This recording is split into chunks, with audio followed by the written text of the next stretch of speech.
hope and you repent and you get back up. We have to be able to get back up.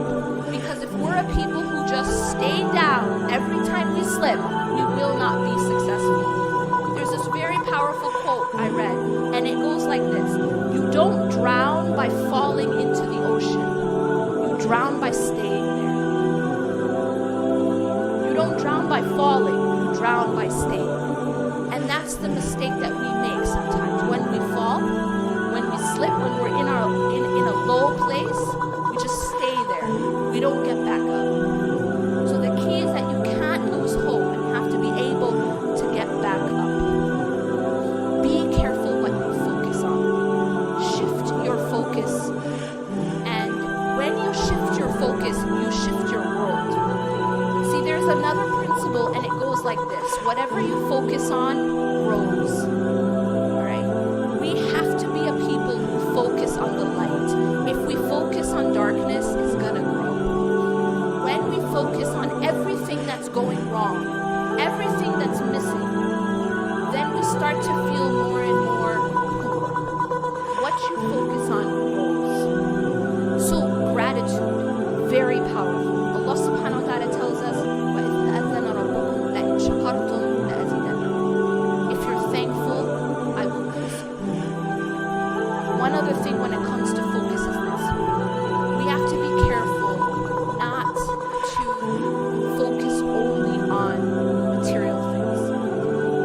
We tend in our life, like just because there's so many distractions, our entire world, if everything that we talk about, everything we read about, everything we see on magazines and billboards and social media is all dunya, dunya, dunya, dunya, guess what's going to become the most important thing to you?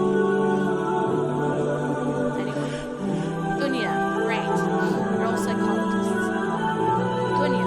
Because if that's your focal point, then that becomes what's most important to you. When you shift what you focus on, you shift what matters most. Now I'm just going to give you guys just a practical way to do that. Most of us spend a lot of time on our phone. Most of us are engaged in social media. Right? If you change your newsfeed, you're going to change your heart. It's really very interesting.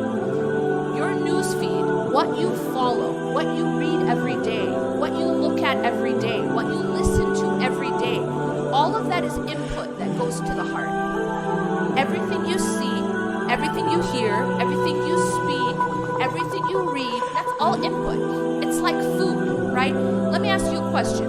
If you're eating really unhealthy food and sipping on a little bit of poison, with your unhealthy food, what's going to happen to your body?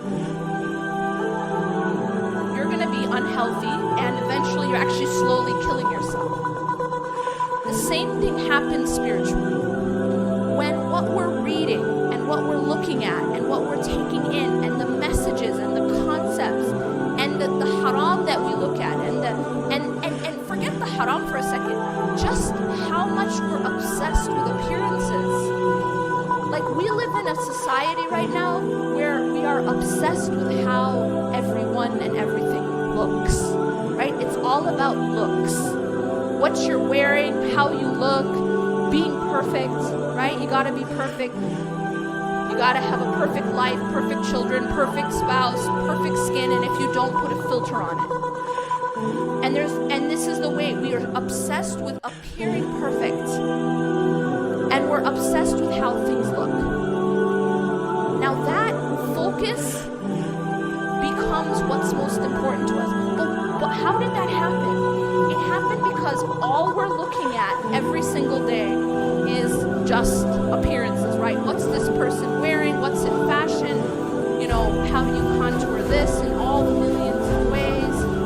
And the different, it's like, just take a look at your newsfeed. Just take a look at your newsfeed. Think of your newsfeed like your fridge, right? That's what you're going to eat that day. Whether it's whatever it is that's on whatever social media platform. That's the food you're going to eat that day. Just ask yourself, how healthy is it? How healthy is that? And when you change what you eat, you change what you are. Same thing with what you're taking